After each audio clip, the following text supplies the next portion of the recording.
এই যে আমাকে ঘুম থেকে তুললো,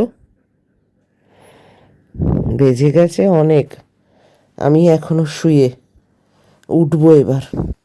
গুড মর্নিং তোমাদের সবাইকে। আজকে বিছনার থেকেই গুড মর্নিং করলাম।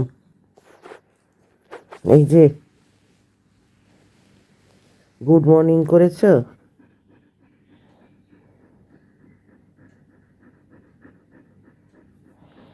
কিছুটা চেঁচালো জানলা দিয়ে দেখে, আর ঘুম থাকে বলো? অটোমেটিক ঘুম ভেঙে গেল। এটা দেখো, আজকে প্রথম ফ্যান চলছে একদম একে, তাও চালিয়েছি তখন এই 5টা 5:30 হবে, জানো, 5টা 5টা হবে, তখন থেকেই ফ্যান চলছে। আর এই দেখো কটা বাজে, আমি এখনো শুয়ে। এই করেই আমার দেরি হয়।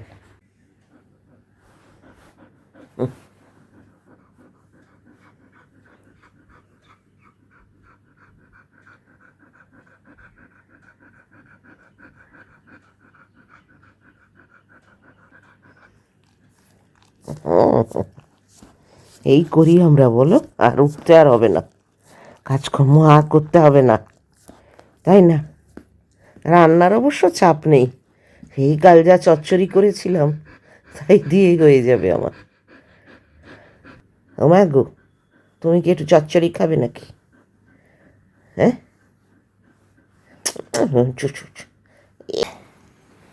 চলো এবার উঠি, জানো তো, এই করে করে আর তারপর আমায় বলতে হয় যে আমার দেরি হয়ে গেছে, এই সব করে। চলো চলো, বার করে দিই তোমার।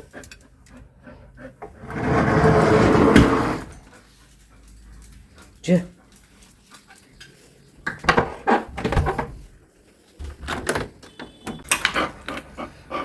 এই দেখো, স্কুলের বাস এসে গেল, ডিপিএস। এসব বড়দের পরীক্ষা চলছে, সব ছুটি, জানো, শুধু বাচ্চারা যাচ্ছে। এই যে দেখছে, এ তো আর কখনো স্কুলে গেল না, এই শুধু দেখুক অন্যদের বাস।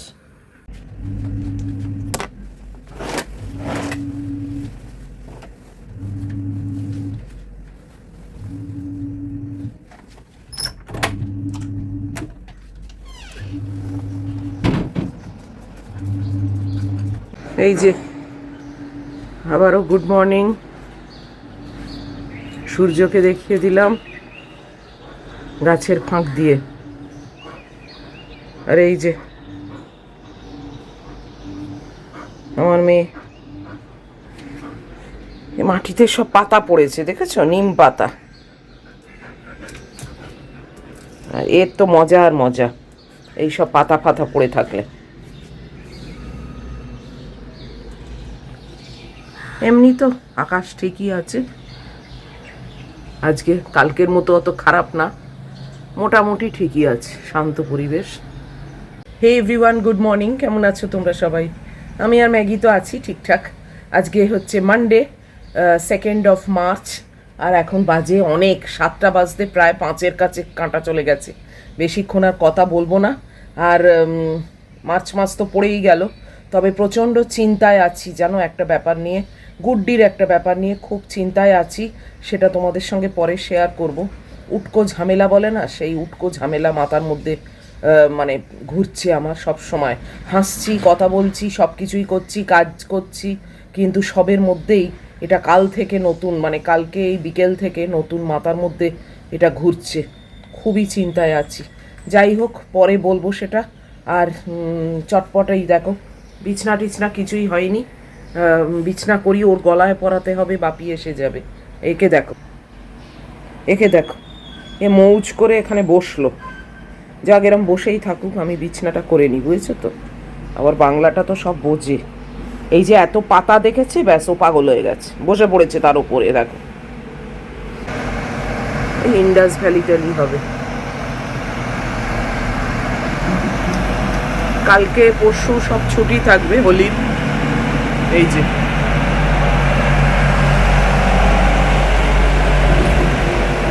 ও বাবা, পেছনে আর একটা।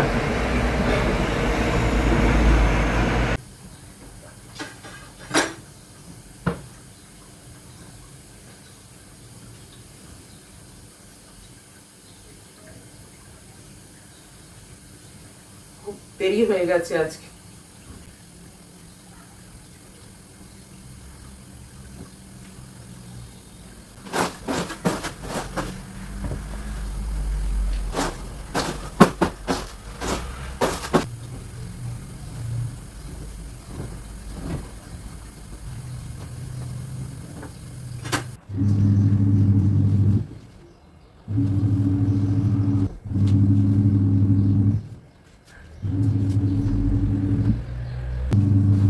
বাকি আসবে, গলায় পরাবো।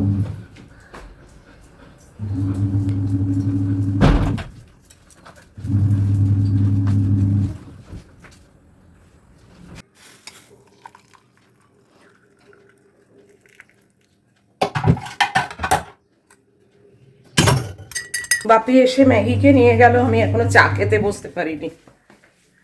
দাঁড়াও তোমাদের আবার দেখাই, তোমরা বলছো সব দেখবে। আজকে ছুটছে মহিলা।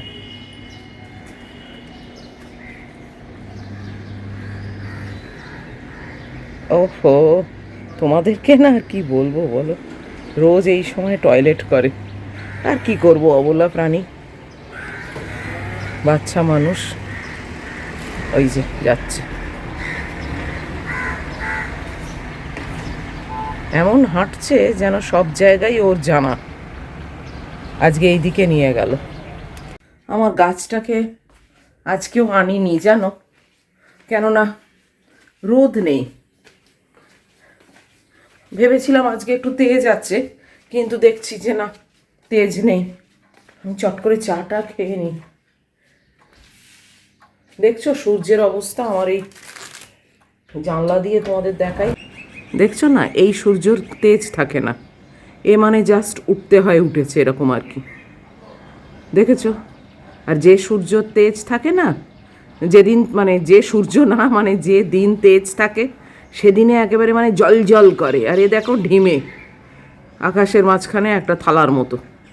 যাই হোক, আমি না চট করে চা তো খেতে পারবো না, প্রচণ্ড গরম। দুটো বিস্কিট অন্তত খাই, খেয়ে ঝাড় দেওয়া হাঁটা এগুলো করি। 7:10 হয়ে গেল, চলো।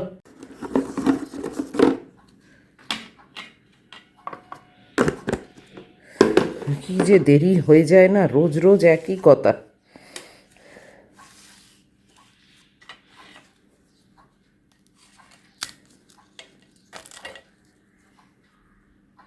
এই যে আমার মেয়ে এসে গেছে। উফ, হেঁটে আর মোটে সময় পাই না জানো, চান করে গেছি ঘেমে, একটু সময় পাই না, মানে 1-2 মিনিট যে বসবো তাও হয় না। এসে গেছে, বাপরে। উফ, যাই হোক, মপ টপগুলো করে নিয়ে, এখনো ওয়াশিং মেশিন শেষ হয়নি। এইবারে একটু রোদের তেজ হচ্ছে, দেখি আমার গাছটাকে একটু দিই। আমার গাছটার কিন্তু একটু উন্নতি হয়েছে, দেখো সব, এই দেখো নতুন পাতা বেরোচ্ছে। দেখি, দেখা যাক, চেষ্টা করতে কি ক্ষতি, তাই না? এর ভেতরেও দেখো, এই দেখো নতুন পাতা, দেখেছো? এই ভেতরে ছোট্ট মতো। চেষ্টা তো করছি বলো, ভালোবাসা দিয়ে মন থেকে চেষ্টা করছি, তারপর দেখি। চলো একে একটু ব্যালকানিতে রাখি গিয়ে, একটু রোদ খাক, যা পাওয়া যায় অল্প স্বল্প। বেশি তেজ তো আমিকে দিও না, তো হালকা রোদ আছে যখন, দেখি একটুখানি থাকুক, কিছু তো আছে। তেজ বাড়াচ্ছে। 10 মিনিট বাকি, তো এই 10 মিনিট আমার গাছ বাইরে থাকুক, তারপরে যখন শুকর দিতে যাব তখন ওকে ভেতরে নিয়ে আসবো। পাখা চালাই, বাবা এমন অবস্থা হচ্ছে যে পাখা ছাড়া থাকা যাচ্ছে না। উফ, এই রে, এবার বোধহয় সেই বসতে যাওয়ার দিন এগিয়ে আসছে জানো, কি জ্বালা। আসবে তো বটেই সেই দিন, তাই না? বেশ গরম হচ্ছে জানো, কাল পরশু অবধিও কিন্তু আমি অত পাখাই চালাইনি, কালকে থেকে আরম্ভ হয়েছে, ঘেমে যাচ্ছি পুরো। যাই হোক, চলো একটু বসি, গুড্ডির সঙ্গে একটু কথোপকথন হচ্ছে, একটা ব্যাপার নিয়ে খুব চিন্তায় আছি, তো তোমাদের সঙ্গে অবশ্যই সেটা শেয়ার করব পরে। এখন একটু বসি আর ওর সঙ্গে একটু মানে কথা বলি আর কি, ও মেসেজ দিয়ে যাচ্ছে। আজকেও যে অবস্থা না, এইসব কাপড় জামা কিচ্ছু শুকোবে না।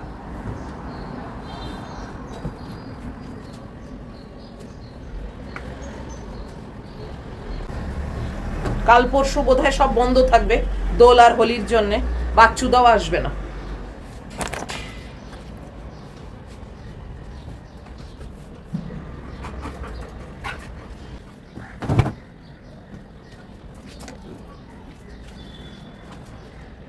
এই যে আমার মেয়েকে দেখো, এই চিৎপাত হয়ে শুয়ে আছে এখানে।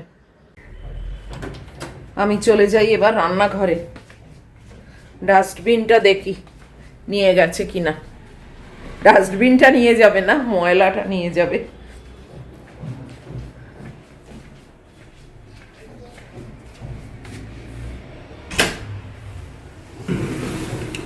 নিয়ে গেছে এই যে, না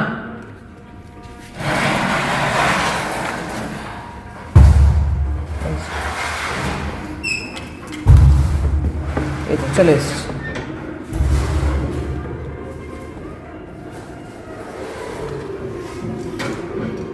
বেরোবে না।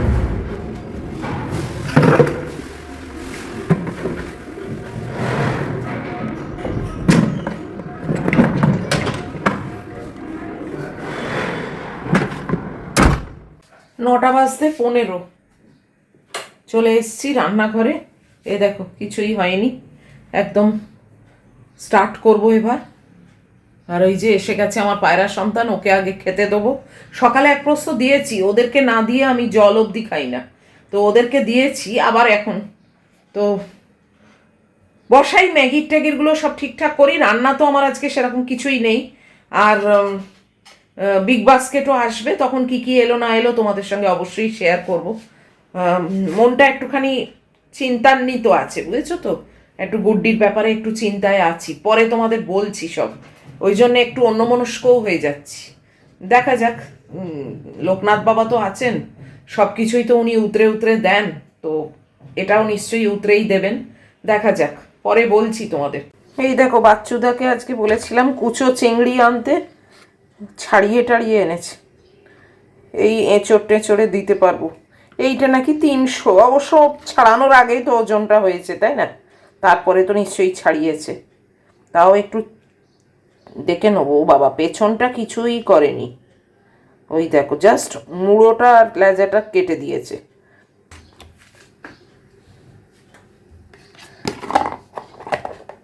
বিগ বাস্কেট এসে গেছে। হ্যালো, হ্যাঁ পাঠিয়ে দিন। বিগ বাস্কেট এসে গেছে। যাই হোক, জিনিসগুলো নিয়ে আগে এই যে সব এখানে রেখেছি, তোমাদের দেখাচ্ছি। আগে আমি ভাতটা বসাই, জানো তো, ভাতটা বসানো হয়নি, জাস্ট ম্যাগির মাংসটা বসিয়েছি। হ্যাঁ বসো, ও এসব নিয়ে টানটানি করে না। চট করে ভাতটা আগে বসিয়ে নি। উফ, এই দেখো শুধু ম্যাগির মাংসটা বসেছে। চল চল,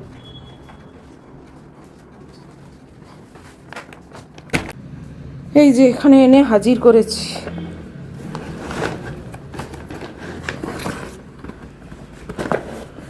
এটা আমার আপেল আছে, এই যে। কি রে ভাই, অর্ধেক আপেল পড়ে গেছে নাকি? না না,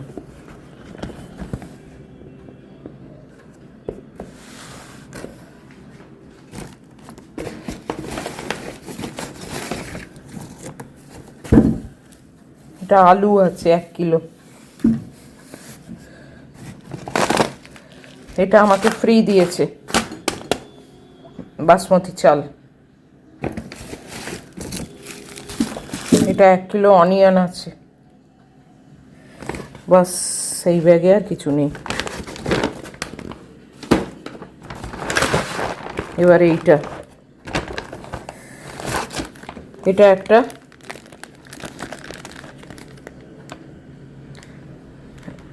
wheat bread, whole wheat bread, no ময়দা, মানে 0 ময়দা, হোল হুইট ব্রেড।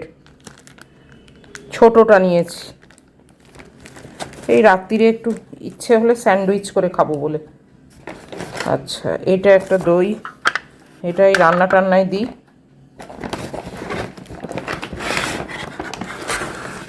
আর এটা আমি লাঞ্চের পর খাই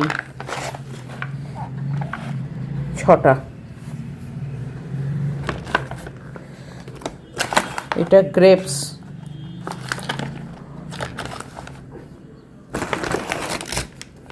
এটা আমার খেজুর,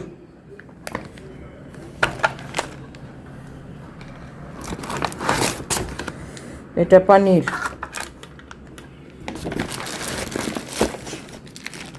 শশা। এদেরকে শশা আনতে দিলেই না এরকম বিরাট বিরাট এনে দেয়। বাচ্চুদাকে আনতে দিতে ভুলে গেছি, এবার উনি এখন আর কালকে আসবেন না।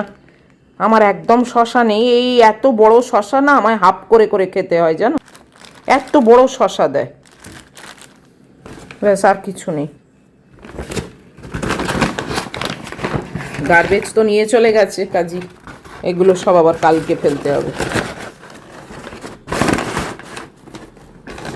সব রান্নাঘরে একটা একটা করে নিয়ে গেলাম। আর একটা জিনিস যেটা তোমাদের দেখানো হয়নি, নিশ্চয়ই দেখে নি, ওই যে 5 কিলোর একটা চাল আছে মিনিকেট। এই যে সব এখানে এনেছি, এই মাছটা ভাজা হবে, আর কোনো রান্না নেই। আর এই দেখো চচ্চড়ি এতটা আছে। এটা আমার পায়রা সন্তানের ভাত। বাস, মোটামুটি এখন আগে এগুলোকে গোছাই। কত খোসা জমে গেছে দেখেছো পেঁয়াজের ডিব্বাতে। এইগুলোকে সব পরিষ্কার না করে ঢাললে না নোংরাই থেকে যাবে। সাবান দিয়ে ধুলাম পেঁয়াজের এই বাস্কেটটা।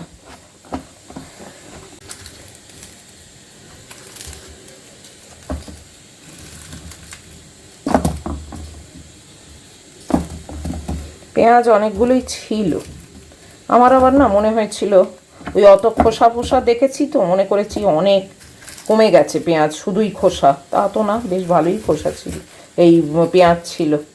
যাকে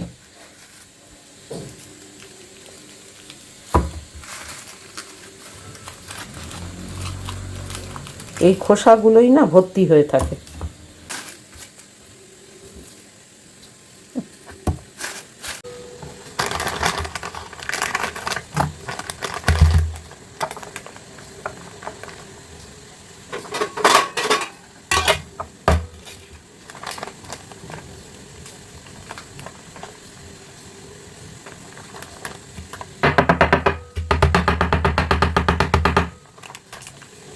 হলুদ ছিল শিশিতে, মানে এই জারটায়, কিন্তু তাও ঢাললাম কেন বলো তো, এইটুকু চামচ না বেশি নিচে চলে গেলে নিতে অসুবিধে হয়। ভাতটা বন্ধ করে দিয়েছি, মাংসটা হচ্ছে, এই একটাই রান্না। মাছটা ভাজা হচ্ছে, একদম সিমে করে দিয়েছি। একটু এলাম জানলার কাছে, সব কিছুই করছি, কিন্তু ভেতরে একটা চিন্তা রয়েছে। তোমাদের বলেই দিই, তোমাদেরকেও আর বেশি চিন্তার মধ্যে রাখবো না। সেটা হচ্ছে, তোমরা নিশ্চয়ই অনেকেই খবর শোনো এবং নিউজের মারফত জানতে পেরেছো যে মিডল ইস্টের সঙ্গে মিডল ইস্টে প্রচণ্ড যুদ্ধ হচ্ছে এখন, ইরান ইউএসএ এইসব মিলিয়ে। এবং তার জন্যে Doha airport, Dubai airport, Abu Dhabi airport সমস্ত বন্ধ। ওখানে যা তা অবস্থা, এয়ারপোর্ট অ্যাটাক হচ্ছে। ইভেন বুর্জ খালিফা যেটা দুবাইতে, সেটাও পুরোপুরি একদম খালি করে দিয়েছে। এবং মিসাইল ছুঁড়ছে ওরা, এবং তার জন্যে মেনলি ওরা এখন টার্গেট করেছে এয়ারপোর্ট এবং সিভিলিয়ান। তো এইসব খবর তোমরা নিশ্চয়ই অনেকেই জানো, মেনলি যাদের ইন্টারেস্ট আছে তারা তো নিশ্চয়ই খবর রাখো। তো আমার যেটা চিন্তা সেটা হচ্ছে, গুড্ডির তো এবার টিকিট কাটার টাইম হয়ে গেছে। ও খুব সম্ভবত এই সপ্তাহতেই টিকিট কাটবে, এরকমই একটা প্ল্যান। কিন্তু দোহা এয়ারপোর্টটা একদম বন্ধ হয়ে গেছে। আমি কালকে গুগলে কাতার এয়ারওয়েজ দিয়ে সার্চও করেছি, কিন্তু সমস্ত ক্যান্সেল হয়ে গেছে। তো এটাই আমার একটা চিন্তা, যে মেয়েটা কী করে আসবে। ওকেও বললাম, ওর খুব একটা ওয়ার্ল্ড নিউজ নিয়ে মাথা ব্যথা নেই যদিও, খুব একটা দেখেও না, মানে ওয়াকিবহলও অতটা নয় এবং ইন্টারেস্টও নেই। কিন্তু আমি তো ভীষণভাবে ওয়াকিবহল এবং আমার মানে মেয়ে আসবে সেটা নিয়ে অবশ্যই আমার একটা কনসার্ন তো থাকারই কথা, বলো। তো এটা নিয়েই খুব চিন্তিত আছি, দেখা যাক। ও তো বলছে অন্য অন্য এয়ারলাইন্স কি আর নেই কাতার ছাড়া। তো তবে কাতারটা, প্রথম কথা, কাতার মানে one of the best airlines এখন ওয়ার্ল্ডে। আর তারপরে ওরও তো জানাশুনো হয়ে গেছে একটা মানে পথটা আর কি, দোহা এয়ারপোর্টে কি করে মানে চেঞ্জ করতে হয় না হয়, এইসবগুলো একটা অভ্যেস হয়ে গেছে। তাই বলে যে অন্য কিছুতে পারবে না সেটাও বলছি না, নিশ্চয়ই পারবে, যথেষ্ট এখন বড় মেয়ে, ম্যাচিওর মেয়ে হয়ে গেছে। কিন্তু ওই আর কি, মায়ের মন তো একটা চিন্তার মধ্যেই থাকে, বলো। তবে কালকে রাত্রির বেলা একটা নিউজ দেখলাম, যেখানে অ্যাভিয়েশন ডিপার্টমেন্ট থেকে একটা ম্যাপ দিয়ে ওরা দেখাচ্ছিল যে প্লেনগুলোকে পুরো ঘুরিয়ে দিচ্ছে এভাবে আর ওপর দিয়ে। তো যেগুলো বলছে দুবাই বা দোহাতে মানে লেওভার ছিল, সেইগুলো সব মাস্কাটে গিয়ে লেওভার হচ্ছে। তো জানি না কাতার এয়ারওয়েজ কী করছে না করছে, সেটা তো আমি বুঝতে পারছি না। তবে প্রচুর ফুয়েল নষ্ট হচ্ছে সেটাও বলেছে, কেননা মানে ডিরুট করে যাচ্ছে আর কি। তো এসব অনেক রকম ব্যাপার চলছে এবং এটা, এই যুদ্ধটা মানে ওয়ার্ল্ড ওয়ার 3 এর দিকে যাচ্ছে কি না সেটাও এখন দেখা হচ্ছে, চিন্তার বিষয়। আর কত দিন এটা লাস্ট করবে সেটাও এখনও জানা নেই। দেখা যাক, সবই দেখা যাক, ছাড়া আর আমরা সাধারণ মানুষ কি করতে পারি, বলো। আমি হয়তো এটা নিয়ে এত মাথা ঘামাতাম না, কিন্তু যেহেতু দোহা দিয়ে আমার মেয়ে আসে, তাই জন্যেই আমার কনসার্ন তো অবশ্যই, এবং সেটা নিয়ে খুবই মাথার মধ্যে ঘুরছে, চিন্তার বিষয়। তাই সেটাই তোমাদের সঙ্গে শেয়ার করলাম। তো যখন যেটা হয় চেষ্টা করি তোমাদের সঙ্গে শেয়ার করতে, তাই এটাও শেয়ার করলাম। দেখা যাক, ও এই সপ্তাহ শেষের দিকে হয়তো টিকিট কাটবে বললো। তো আর তো এবার টিকিট কাটতেই হবে, বলো। না হলে আর কি, এপ্রিলে আসবে যখন, এখনও যদি না টিকিট কাটে কি করে হবে। তো টিকিটের দামও হয়তো এবার বেড়েও যাবে কি জানি না, সেটা ও যতক্ষণ না কাটছে না আমি জানতে পারবো না কোন এয়ারলাইন্সে কাটে না কাটে, কি করে না করে। দেখা যাক, ওর বিবেচনা বুদ্ধি দিয়ে ও নিশ্চয়ই একটা কিছুতে আসবে। তো এই আর কি, এটাই ছিল ব্যাপার, যেটার জন্যে সব কিছুই করছি জানো তো, কিন্তু মানে মাথার মধ্যে একটা কোথাও না কোথাও চিন্তা তো রয়েই যাচ্ছে। তো এই হলো ব্যাপার। আমি আবার চলে এসেছি মাছটাকে নাড়ানাড়ি করতে, ঘেমে যাচ্ছি জানো, এবার আবার সেই পোস্তে যাওয়া অবস্থা হচ্ছে। এবার ব্রেকফাস্টের ব্যবস্থা করব, আর তো রান্নাবান্নার কিছু ব্যাপার নেই। এটাকে গালতে হবে, এইটা এবারে বন্ধ করে দেবো।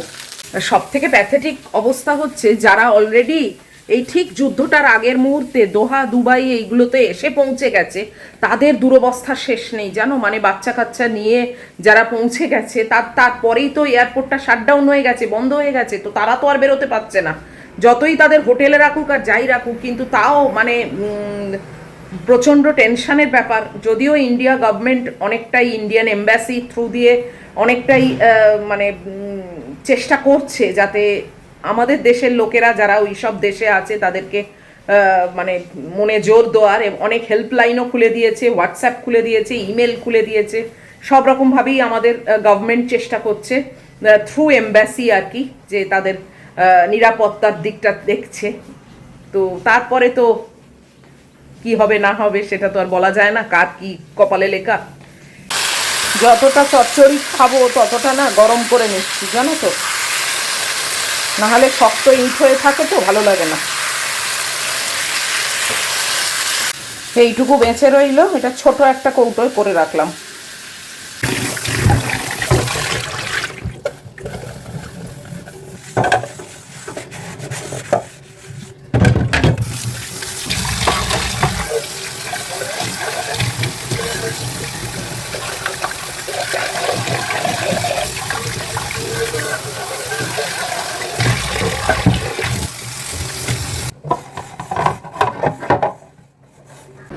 কত পাতা পড়েছে দেখো, এখানে সব পরিষ্কার হচ্ছে। এরা সব আমাদের এখানকারই সুইপার, দেখেছ, সব থলেতে পুড়ছে, বড় বড় পাতা, কি অবস্থা। কি গো, বসলে হাওয়ার তলায়? চলো আমি ব্রেকফাস্ট খেয়ে নিই, তারপর তোমায় খাওয়াবো। এই যে ওর খাবারও এখানে নিয়ে এসে রেখেছি, আজকে 10টা 5 বাজে, আর এই আমি ব্রেকফাস্ট নিয়ে বসে পড়েছি। ওদিককার পার্ট সব শেষ, এখন ব্রেকফাস্ট খেয়ে ম্যাগিকে খাওয়াবো, আর কোনো কাজকাম নেই। হ্যাঁ, তারপরে অবশ্যই আমি চান করতে যাব। তো আজকে এই অবধি রাখছি ভিডিওটা। এত অবধিও যদি তোমাদের ভালো লাগে তাহলে প্লিজ একটা লাইক, শেয়ার, কমেন্ট আর সাবস্ক্রাইব করো। আজকে আসলে একটুখানি চিন্তায় আছি, তো মানে ঠিক 100% দিতে পারছি না তোমাদের, তো ওই জন্যে জোর করে আর বেশি টেনে কোনো লাভ নেই। এই অবধিই রাখছি, এটাই দেখো। আর অবশ্যই আবার ফিরে আসবো নেক্সট ব্লগে। আর কালকে দোল বা হোলি যাই বলো, হ্যাপি হোলি, হ্যাপি দোল। তোমরা খুব সাবধানে খেলো। আর সব থেকে বড় কথা, রাস্তায় যারা স্ট্রে আছে তাদের একটু চেষ্টা করো প্রোটেক্ট করার, কেননা তাদের গায়ে না এই রঙগুলো দিলে তোমরা তো নিশ্চয়ই জানো যে ওদের প্রচণ্ড ইচিং হয়, মুখে বলতে পারে না। বলো, ওদের মানে রাস্তা ছাড়া তো আর কোথাও পালাবারও জায়গা নেই। তাই যদি কেউ দেয় তাদেরকে অবশ্যই বাধা দেবে এবং বারণ করবে যে ওদেরকে ছেড়ে দিক না, নিজেরা করুক, নিজেরা যা খুশি করুক, কিন্তু ওরা অবলা ওদেরকে ছেড়ে যেন দেওয়া হয়, সেটা তোমরা একটু প্রোটেকশন দিও। এবং পারলে যাদের একতলায় গেট টেট আছে, তোমরা যদি একটু ভেতর দিকে মানে ঢুকিয়ে রাখো, সম্ভব যদি হয় সেটাও করো। এগুলো মানে এই সব কাজগুলোর না কোনো মানে কি বলবো, দেনা পাওনার কোনো ব্যাপার নেই, কোনো স্বার্থের ব্যাপার নেই, শুধু ওদেরকে একটুখানি ভালোবাসা দিয়ে আগলে রাখা, এইটুকুই। যাই হোক, এটা আমি রিকোয়েস্ট করলাম আমার পরিবারকে যে প্লিজ ওদেরকে একটু সাবধানে রেখো। আর তো চলো, তোমরাও খুব এনজয় করে খেলো, খুব ভালো করে খেলো, ভালো থেকো, লাভ ইউ অল।